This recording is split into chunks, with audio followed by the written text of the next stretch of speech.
It's me, TMB, and I'm here because my problems are everyone's problems. Just you wait and see.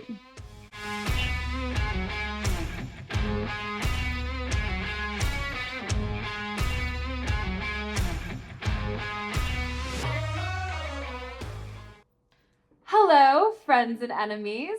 Welcome to a special standalone post-presidential debate episode while you wait in anticipation for a little surprise I have in the work for next week. Unsurprisingly, this problem, well, it's political, guys. That's right. The P word. Not the P word, but a P word. There's multiple P words. I'm making this worse. You know what I mean. Anyway, we need to talk about it. I'm probably going to rub some of you the wrong way in the beginning, and I'm sure I'll invite, like a plethora of discourse and debate in my inbox. But please listen to the entire episode before you tune out or shut me off, because remember, this is a space that advocates for civil discourse and debate. And I want you to listen to the whole picture of what I have to say, especially if you disagree with me politically, because then you can tell me where I'm wrong and I can take a look and see if you're right. And that makes me excited because I genuinely love being wrong. I mean, it doesn't happen like all that often, but it is my favorite feeling in the world because it means that I'm surrounded by people smarter than me and from whom I can learn. And learning something new is always lovely because I'm a nerd. Anyway, so what's this week's problem? Well, it's you again, but not the same you, a different you specifically. And this is what's going to make this episode real fun. The people who just watched the same debate on CNN that I just watched and who still think that they would rather not vote for Biden or for Donald Trump or not vote at all, that's you. You're the problem. The millions of people who look at both of our candidates and put them in the same category and say that Biden would be better and that they won't vote for Trump because you love abortion or some nonsense. You are this week's problem. Taylor Swift was wrong. It's not me, it's you. So this is not an episode where I'm going to give you like a play-by-play of the debate or where I'm going to, go off and do what the talking heads on the news are for. I'm not going to walk you through policies or the false claims or comment on their ages or body movements or general lack of hair. We're going to talk about the bigger picture because that is what we do here. I'm specifically going to talk about the large percentage of moderate and conservative voters, or even those who are not that into politics and are purely apathetic, who aren't looking at the bigger picture of this country and are causing or contributing directly to the cannibalization of everything from conservatism and traditionalism to the Republican Party we used to know, control of Congress, the judicial system, the presidency, and pretty much the whole government, the administrative state, common sense, and reason right along with it. Since Donald Trump first won the primary in 2016 and the Make America Great Again movement began, there has been a consistent, if not ever growing contingency of never Trumpers or never whoever Trump endorsers. In Arizona, we have the Never Carrie Lakers as she runs for the U.S. Senate. These never Trumpers say they will never vote for Trump purely out of extreme dislike for the man, and they don't believe he's a good guy and express disgust at how he has supposedly talked about or treated women, or they don't like how polarized his presidency was, or all the fun that his Twitter account seemed to instigate. I mean, guys, I didn't love the mean tweets, but I miss them. The truth is that the rapidly growing fractures and divisions within the conservative party have never been deeper, more toxic, or more destructive. You can see this as a trend where conservatives actively worked against Trump getting voted in a second term. There was even a PAC, and a PAC, if you don't know, it's an acronym, stands for Political Action Committee. It's a committee organized for the sole purpose of raising and spending money to elect or defeat candidates. It's how people running for office pay for things. So back in 2020, people created a PAC called 43 Alumni for Biden, which I happen to know some leaders, in fact, who are part of that moronic and ego-fueled endeavor, which I won't say their names. It's made up of former U.S. ambassadors, government officials, secretaries, who all served under our 43rd President, George W. Bush. Hence the name. They all chose to support Biden instead of Trump. Many of them dislike the man because he's not a politician. He does not understand quote unquote diplomacy. He can be petty. He's a wild card. There's a lack of presidential decorum, whatever they say. The list goes on. The same goes for the men and the women who are behind the Lincoln Project. The Lincoln Project's mission statement is sort of a great way to sum it all up, so I'm going to read it for you. Our mission is to protect the American Republic from Donald Trump and those who identify publicly or privately as MAGA supporters. Wait, privately? What are they? Do they put a camera in my bedroom? I mean, gosh, I really hope not that everything ever happens in there. Okay, sadly, I'll continue. While we are optimistic about the future, we are not complacent. In 2020, took an ad hoc coalition to ensure Trump's defeat. In 2022, we built a coalition across the political spectrum and again, bought democracy some breathing room. Did you? Is that what we're calling it when you helped multiple states turn blue and basically screwed the country in every possible way? Okay, let's call that breathing room. Way to rebrand, guys. They continue, we agree with Trump only on one thing. 2024 is a battle for America's future. President Abraham Lincoln, and can I just say that their use of Lincoln deeply upsets me because I was a Lincoln Fellow at the Claremont Institute, and to misuse Lincoln in this way is despicable in my opinion, and he would have been pretty pissed to see his name on something so ideologically opposed to everything he stood for. But I digress. They continue saying, Lincoln led the United States through the bloodiest, most divisive, and most decisive period in our nation's history. He fought not because he wanted to, but because he knew the dual goals of preserving the Union and the end of slavery would be achieved only through armed conflict. At Gettysburg, he implored us not to forgive those who had given their last full measure of devotion to preserving the American experiment. Today, we find our nation divided yet again, faced with a growing authoritarian movement populated by millions of radicalized voters for whom this fight is existential, as well as hyper-partisanship and ultra-MAGA movements within the government itself. Donald Trump and those who ascribe to Trumpism are a clear and present danger to the Constitution in our republic. This is why we fight. Wow, I mean, wow. You know, I'm a daughter of the American Revolution. My ancestors have fought in every single battle and war since before the Boston Tea Party. They bled and died in the Civil War, the American Revolution, the World Wars, and I am not easily offended, but this offends me. So the Lincoln Project, the 43 alumni for Biden, all the rest, it's all the same perspective. It's like Lord of the Flies for adults. Now, individuals like the ones who made up these groups or other shockingly registered Republican-backed organizations, which actively worked against Trump's getting elected or reelected, anytime I asked them, like, what the hell they were doing, they're like, oh, Tiff, Biden's an old man. It won't be that bad. He was a fine vice president. We need a real politician. We need a calm. We need decorum. We need a professional. He won't do anything. He'll just like dawdle around the White House lawn for 4 years while the country heals post-COVID and George Floyd and BLM. It'll be fine. He's stable. Yeah, if you considered like medically induced life support stability, I mean, they could not have been more wrong. And I told that to anyone who would listen to me at the time. But I mean, what do I know? I'm just a blonde, right? Yeah, go ahead and underestimate me. That'll be fun for you. What kills me is that they allowed pride and ego to blind them to the bigger picture because Donald Trump isn't a politician. He isn't the guy. He's a famous businessman turned celebrity via reality television. He doesn't have some prestigious political pedigree where he worked his entire life to climb up the ladder and now somehow is, become in place to become commander-in-chief of the most powerful nation in the world. He's an outsider. And in 2020, what we saw were men and women choosing to actively work against the success of their own political party and ideologies because they don't like Donald Trump the man. They don't like the mean tweets, guys. And so to all of you who are on board that train and are just continuing to ride it into the 2024 election year, to you I say, welcome to the episode. Get over yourself and get off the freaking train because you are the problem. Welcome back to the pod, guys. Did you miss me? I missed you. Here are some facts you seem to have forgotten. Are you ready? The presidency is not supposed to be a popularity contest. It's literally why the founding fathers in the Constitution established the Electoral College. which is a process, not a place. It is a compromise between the election of the president by a vote in Congress and the election of the president by a popular vote of qualified citizens, of which we are lacking. It's why on election night you're sitting there watching the numbers to see who gets to the holy grail number of 270, because a candidate must receive 270 of the 530 electoral votes to become president.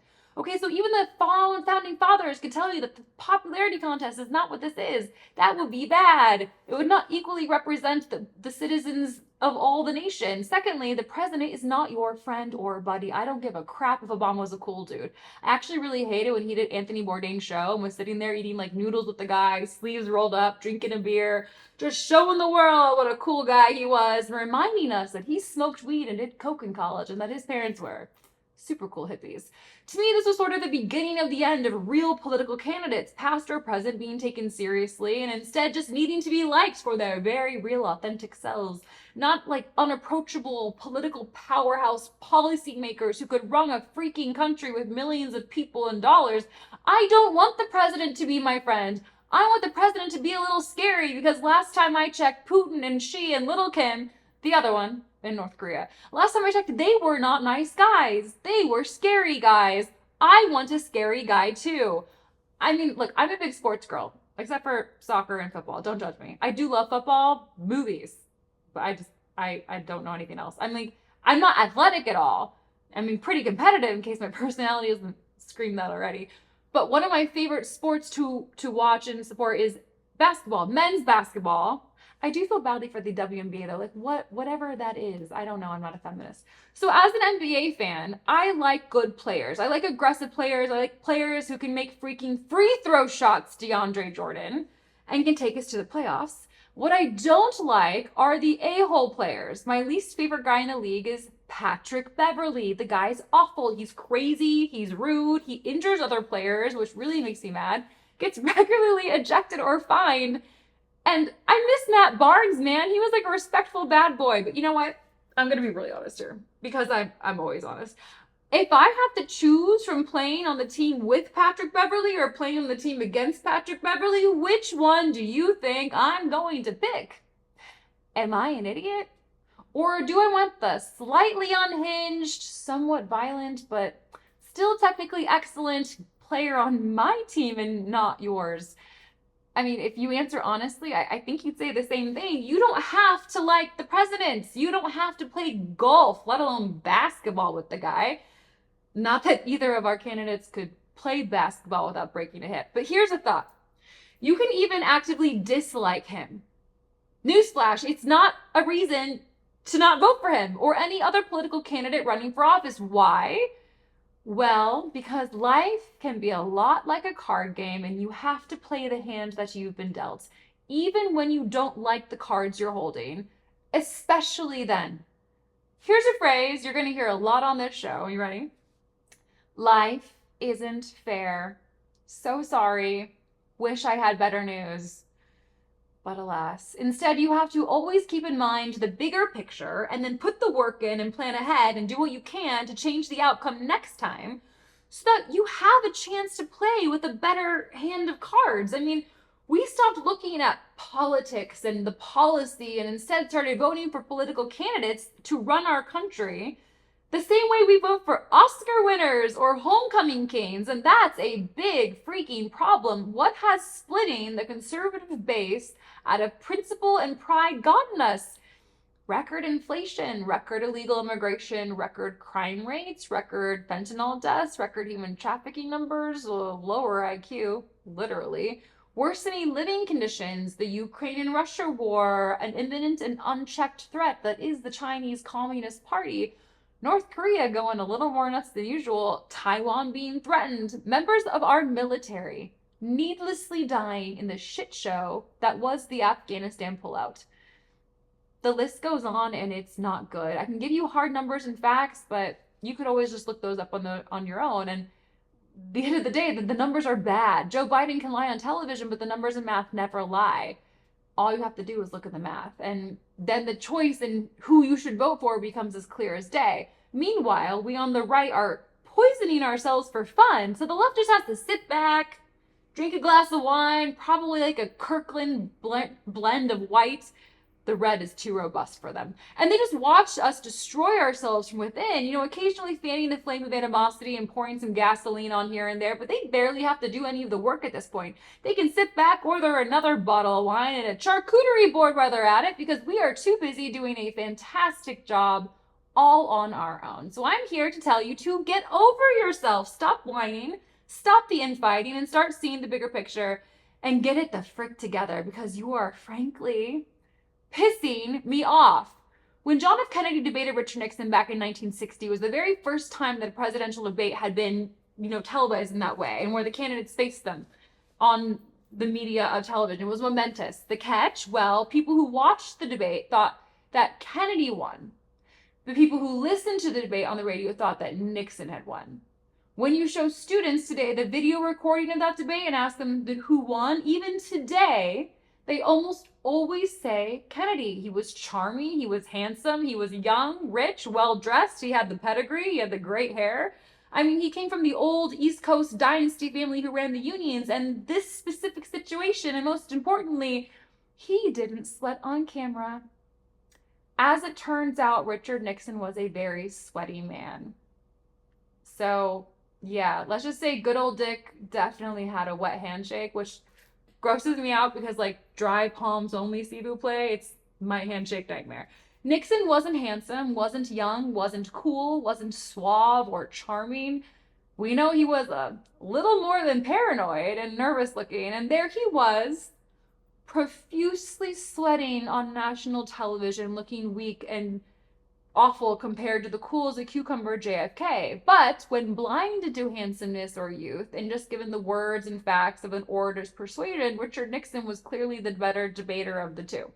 And this is an important thing to consider. From America's infancy, politicians made their stances and beliefs and convictions known through their writings and speeches. There was no Instagram highlights reel or nightly news network interview. There was no behind-the-scenes Netflix special. We only had the power of words and their own intellect. They could be short, old, ugly, in a wheelchair, have a speech impediment, wear glasses, dress poorly, have thinning hair, have crooked teeth, or even teeth rotting out of their head like George Washington did.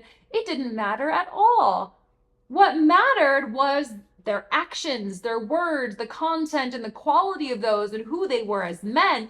What was their reputation? Did they have good character? Were they men of virtue or dishonor? Could they be trusted? Did they have integrity? Could they lead the nation through a crisis as commander-in-chief? These were men of fortitude who were made of far stronger stuff than what we have now. Every single one of them could recite Shakespeare and the Bible to you on command, or at least a good portion of it. I mean, those were the basis of education. Learning and understanding the human condition, no matter how working class you were, required you to know those two books. Even the poorest of Americans usually knew those two important texts. I mean, the men of the past were educated in ways we've completely lost in 2024. They read Plato and Aristotle. They quoted Hamlet along with the Psalms. Most of them had a fear of God that reverberated into reverence for the good, the true, and the beautiful, and an undercurrent of love for their fellow man. Love one another, they knew.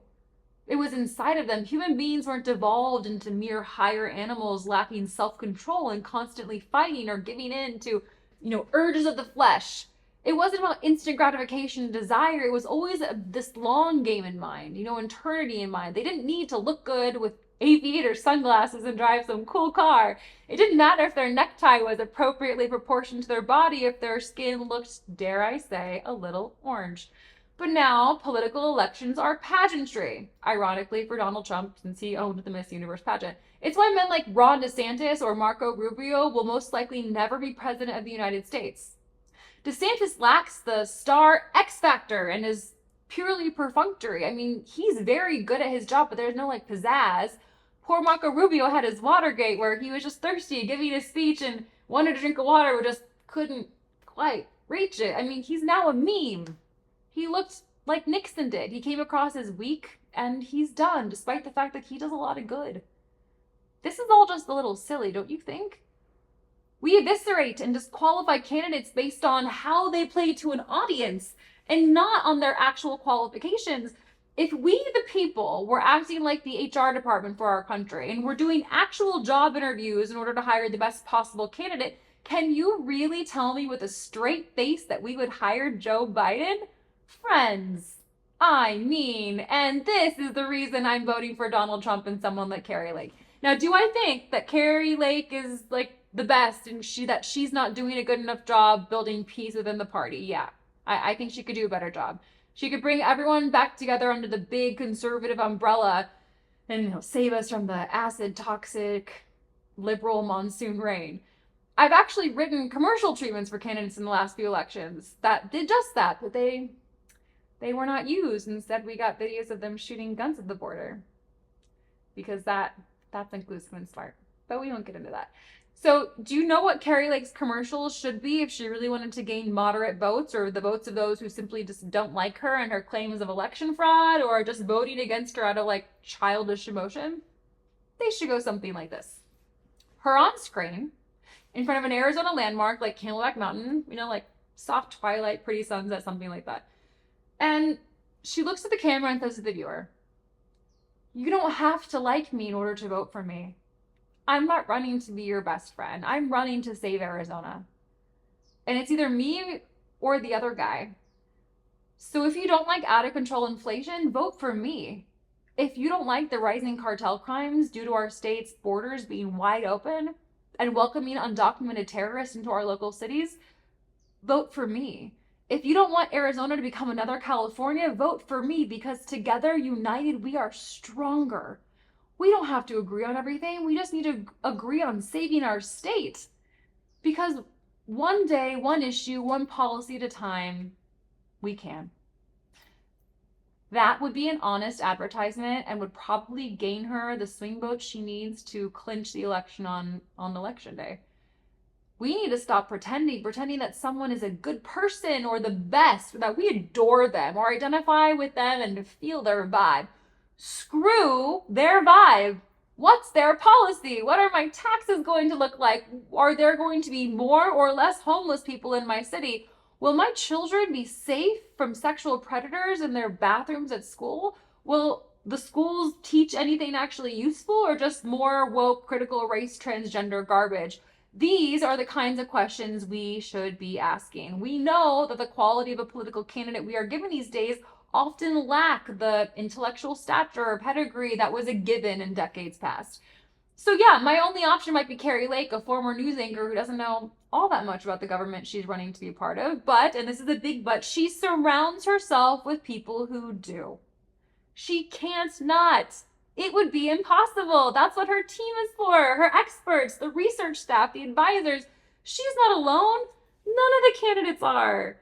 You have to start looking at candidates, and this is not my dream scenario by any means, but it is our current reality. You have to start looking at candidates as figureheads, as proverbial mascots for your team. It's the practice of coup du jour, or that means in name by law. It's been the practice in centuries, especially in European monarchies, right? Where centuries of inbreeding royals led to some pretty messed up looking and stupid kings who are basically just kids and whose moms and like their mom's boyfriend and really maybe not quite as inbred uncle were running the country. Candidates like Miss Lake will enforce and stand for policy and legislation that points in a specific direction, in the direction that conservatives want, the direction that I want, the direction that you should want, the direction which any sane human being with a working brain should want, if they want to continue to like live in a nice place and feel safe. Many of you seem to not understand that these candidates you find unappealing have joined the bandwagon of the right and will even get the stupid matching band tattoos because they have pledged themselves to the cause of the conservative party. Do I think Carrie Lake has read the brilliant men like Edmund Burke or Russell Kirk or Churchill or Washington? Probably not. I could be wrong, but probably not. Do I think she fully understands things like the complexities of the judicial system or foreign policy? I wouldn't bet the house on it, but do I know that she will go where the right crowd points her because that's who voted her and that is who holds the power? Yeah, I do. Because don't forget, we hold the power, we the people, especially if she wants to get elected again. I mean, you want cold hard facts? Okay. She and others like her have become a blunt tool for people like you and I who hold conservative values dear and want them to be preserved in the tradition of our nation. Candidates like her are often now the only tool we've got. I mean, we are working with an ever shrinking toolbox. The conservative bench is shallow, guys. It's not some Olympic-sized swimming pool. It's like one of those inflatable kiddie pools you see everywhere in the summer. Plastic and filled up just enough so that nobody drowns. And the other team knows it, and the other team also has way more money than we do. Thanks to organizations like Act Blue, which are far more effective and easy to use fundraising donation platforms that the left's creative than conservatives have ever come up with. For us being the group of people on the side of those who claim to be better at business and capitalism, we sure are doing a terrible job at building something as simple as an effective donation platform so that our candidates could actually get the money from the people who want to support them. But that's another conversation. As a snob, and I perhaps say that too proudly about myself, but I am a snob. An academic snob, an intellectual snob, a fashion, food, and champagne snob. All the snobbery. I own that proudly. I'm not a plebeian, easily satisfied with the first thing offered to me. Except for that one time, which we won't talk about. So as a snob, I want the best. Not the leftovers, not the first option, not the easiest option, the best option, especially when it comes to men. As such, I do not like the idea of having to support and vote for someone who might appear to be less qualified than candidates of the past, the ones I grew up with, leading my state or nation. I was born in the Reagan years. He wasn't perfect, I'm the first to admit, but gosh darn it, Reagan was a leader who commanded the respect of everyone, and you cannot read his 1986 4th of July speech and not be physically moved by it. It's political poetry full of nostalgia and patriotism and bipartisanship. It's beautiful and inclusive, but still so very American and conservative. But he's not the option I have to vote for. I have Carrie Lake. That's the hand I've been dealt, and if you live in Arizona, that's the hand you've been dealt too. It's the same hand that a lot of us all over the country have been dealt with various candidates. So I'm going to proudly vote for her anyway. I'm going to do it with gumption because that's what's best for my state and my country. Because as a resident of Arizona, my other option is a man named Ruben Gallego, whose ex-wife, hilariously, is the economist turned mayor of Phoenix. Want to talk about incestuous? Let's not forget that her twin sister is like the head of the teachers union. Friends, this is the swamp we are talking about. Gallego comes across maybe more politician material than more measured, calm, reasonable, or just less of whatever it is that people hate about Carrie so much. He's playing to the pro-abortion crowd and the immigrants and the morons from California who have moved here and brought their Gavin Newsom-induced voting decisions along with them. Gallego is all of that, but do you know what else he is? He thinks Joe Biden is a great president. That the glued together skeleton of an old man who was on stage at the debate, he thinks that that's the guy that should be leading the free world. He's fine with open borders and more taxes. He thinks the bigger the government, the better. He thinks you should pay more for things and that more of your hard-earned money should go to illegal immigrants and paying for abortions and useless homeless programs. He doesn't care about your kids being indoctrinated in schools or how bad the public school system is, or if men compete against women in sports. He's far more dangerous to us as citizens than someone like Carrie Lake is. Because this isn't Gallego's first rodeo, and he has the family ties and history to cause some serious damage in our state, all in the name of progressivism. In the words of Ariana Grande, thank you. Next. Yeah, no.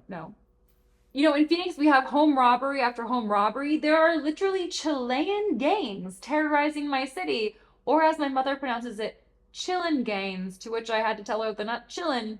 They're just from the country of Chile. They are well armed and well equipped. Women no longer feel safe walking down their streets at night. It's dangerous. And we have massive growing drug problem. Fentanyl is just pouring over the border into Arizona. So many people are dying. Children are dying. It's not stopping. It's only getting worse. Dead bodies. That the border agents are being murdered.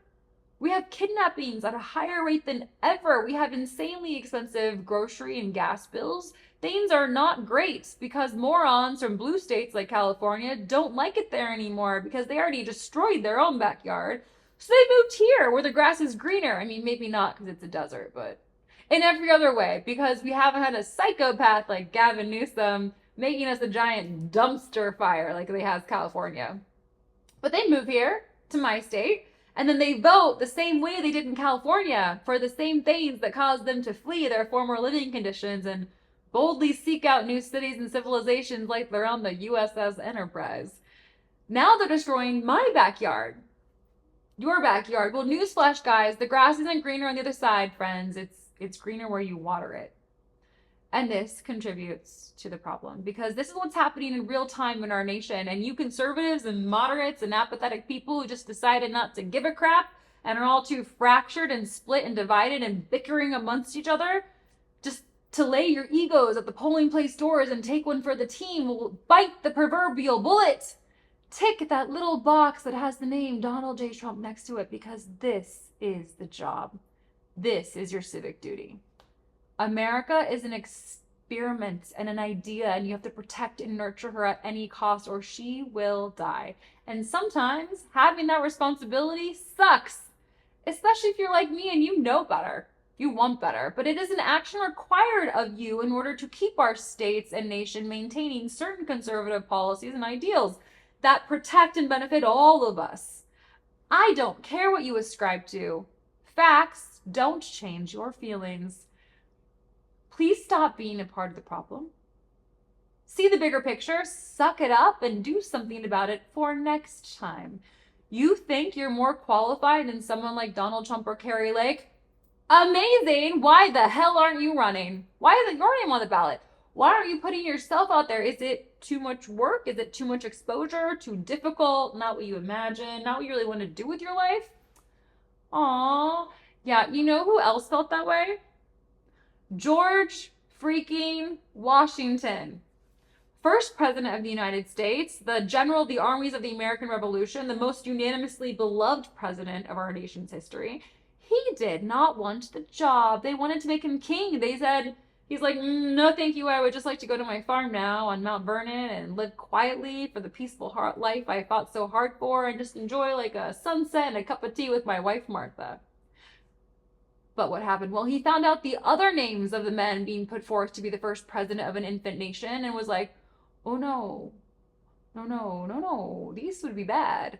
They didn't have character that the job required, and he knew it, and they weren't the most virtuous or most responsible or humble or selfless or measured. They were sort of like out for themselves and hungry for power, and instead of complaining about it, George went to Washington. Do you see what I did there? And he did the exact opposite of what he wanted and became president in spite of himself because he knew what would happen if he didn't. He knew that all he had fought for and that the lives of all the men he knew and loved like brothers who had bled and died in battle, shoulder to shoulder with him, under his watch, fighting for freedom, that would all be for nothing if he didn't. He saw the bigger picture. So should you. So do something about it. Make a freaking difference. Don't sit there throwing stones at your television screen, cutting down the only option we have. If you want to hope of preserving our community, especially in swing states, and making sure our beliefs are fought for in Congress and the Oval Office by someone who you might not totally like and might not agree with as a person, but who will blindly fight for it and for you, regardless of their decorum or mean tweets, and who will vote for the policies we want and put their money where their mouth is.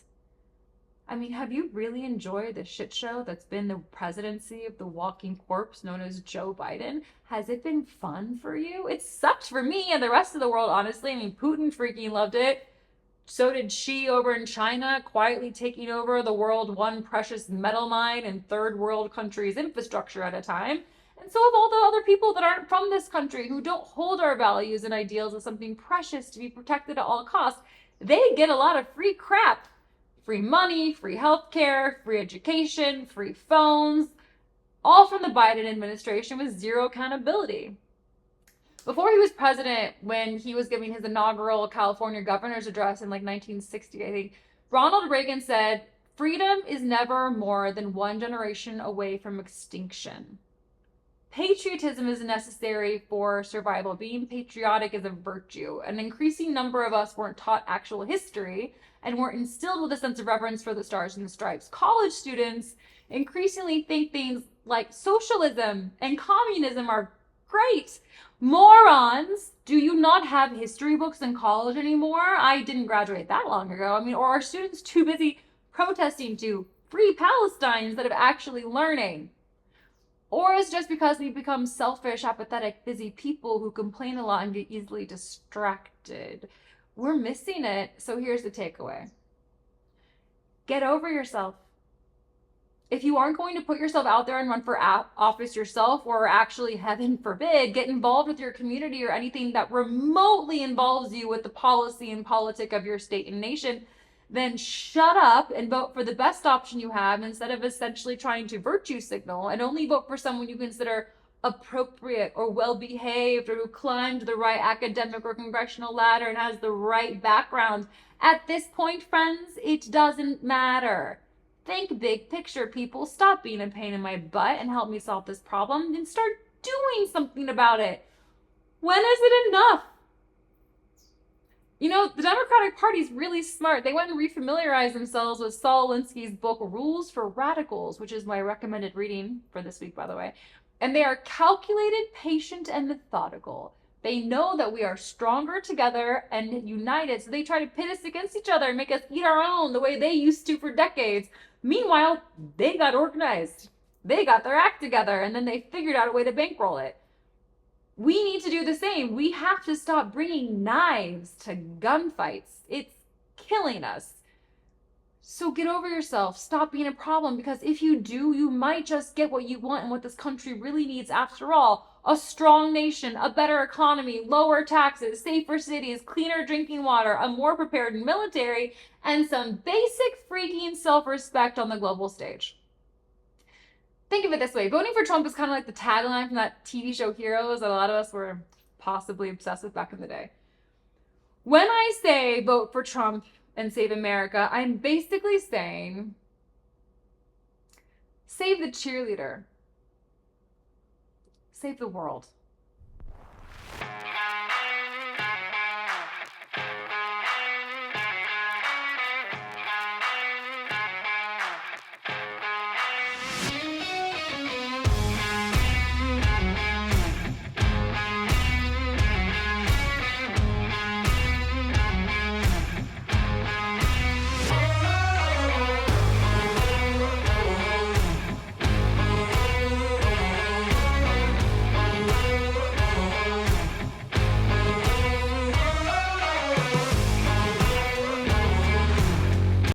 Thanks for joining this episode of TMB Problems. We hope you'll join us every week as we continue to tackle all the problems that I have, which, you know, are a lot. I have a lot of problems. But as we've established, my problems are everyone's problems, so you guys gotta help. You gotta chip in here. I can't do this by myself.